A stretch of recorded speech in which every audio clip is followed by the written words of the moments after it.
ಓಂ ಸಾಯಿರಾಮ್. ಶುಭೋದಯ ನನ್ನ ಮಗುವೆ.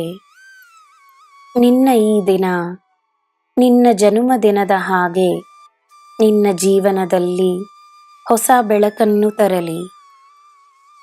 ಹೊಸ ದಿನವನ್ನು ಸ್ವಾಗತಿಸು. ನಿನ್ನ ಜೀವನದಲ್ಲಿ ಹೊಸತನವಿರುತ್ತದೆ ಎಂದು ನಂಬು. ಅಗತ್ಯವಿರುವ ಬದಲಾವಣೆಗಳನ್ನು ತಕ್ಷಣವೇ ಮಾಡು. ಬೇರೆಯವರಲ್ಲಿ ಬದಲಾವಣೆಗಳನ್ನು ಹುಡುಕದೆ ತನ್ನಲ್ಲಿ ಬದಲಾವಣೆಗಳನ್ನು ತಂದುಕೊಂಡರೆ ಜೀವನ ಉತ್ತಮವಾಗುತ್ತಲೇ ಇರುತ್ತದೆ. ಎಲ್ಲರ ಪ್ರೇರಣೆಯಾಗಿರು. ಕೆಲವರು ಮಾತ್ರವೇ ನಿನ್ನ ಮಾತನ್ನು ಒಪ್ಪಿದರೂ ಸಂತೋಷವಾಗಿರು.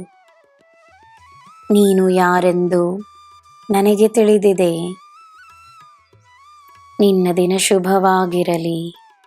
ಸರ್ವಂ ಸಾಯಿಮಯಂ. ಜೈ ಸಾಯಿರಾಮ್.